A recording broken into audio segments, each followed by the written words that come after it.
प्राचीन काल की बात है। प्रातः काल का समय था। सूर्य देव उसी समय धरती पर अपनी लालिमा फैलाना शुरू किया था। ताजी और ठंडी हवा बह रही थी। पंछी चिचिहा रहे थे।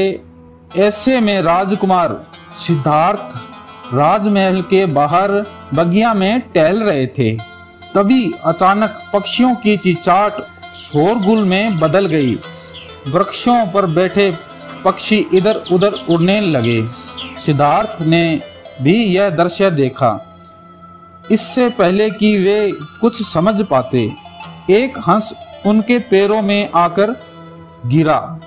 हंस लहूलुहान था। उसके पंखों के नीचे एक तीर घुसा हुआ था। राजकुमार ने झुककर हंस को उठा लिया।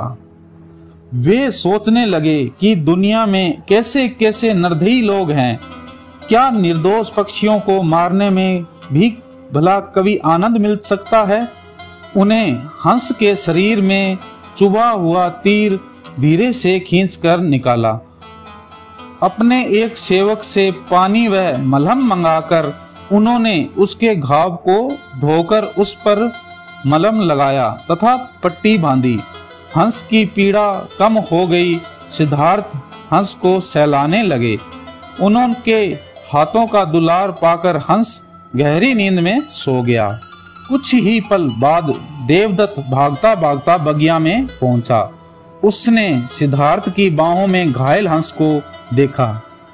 नीचे ही लहू से सना एक तीर पड़ा था। देवदत्त तीर देखकर समझ गया कि यह वह हंस है जिसे उसने निशाना बनाया था। अब देवदत्त वह सिद्धार्थ की ओर लपका और बोला, यह हंस मेरा है। वह हंस को झपटना चाहता था।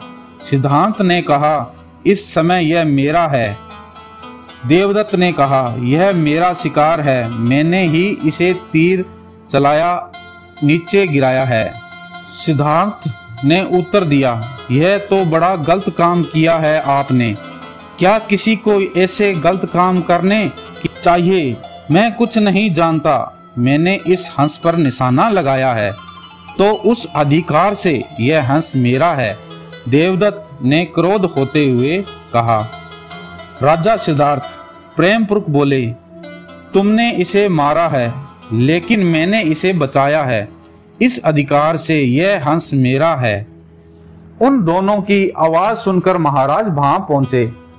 देवदत्त ने सिद्धार्थ की शिकायत की। सिद्धार्थ ने भी अपने पक्ष की बात कही। महाराज ने कहा, इसका फैसला कल दरबार में होगा। उन्होंने हंस को सिद्धार्थ से ले लिया और अपने अंगरक्ष को सौंप दिया। अगले ही दिन दरबार पूरी तरह से भरा हुआ था। लोग महाराज के निर्णय की प्रतीक्षा कर रहे थे। महाराज ने आदेश दिया, हंस को बीच दरबार में छोड़ दिया जाए। वह जिसके पास भी जाएगा हंस उसी का होगा। हंस को राज दरबार में छोड़ दिया गया। हंस कुछ डरा हुआ लग रहा था। जैसे ही उन्होंने सिद्धार्थ को देखा, वह उसकी ओर दौड़। भले ही वह घायल था, फिर भी उसकी चाल में तेजी लग रही थी। वह जल्दी जल्दी से सिद्धार्थ के पास पहुंच जाता था। जैसे ही वह सिद्धार्थ के पास पहुंचा, सिद्धार्थ ने झुककर बड़े प्यार से उसे उठा लिया।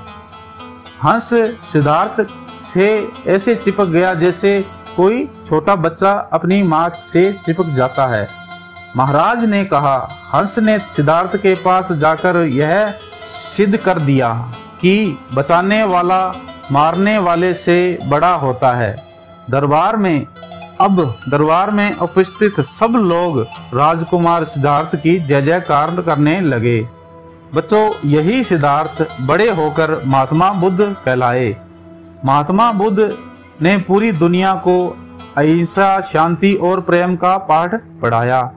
तो बच्चों, ये कहानी आपको कैसी लगी? कहानी अगर अच्छी लगी हो तो लाइक करिएगा और चैनल पर अगर नए हो तो सब्सक्राइब कर लीजिएगा चैनल को और अलाउ वाला बटन दबाकर नोटिफिकेशन को ऑन कर लीजिएगा, जो कि आने वाली वीडियो आप तक पहुंचती रहे। धन्यवाद।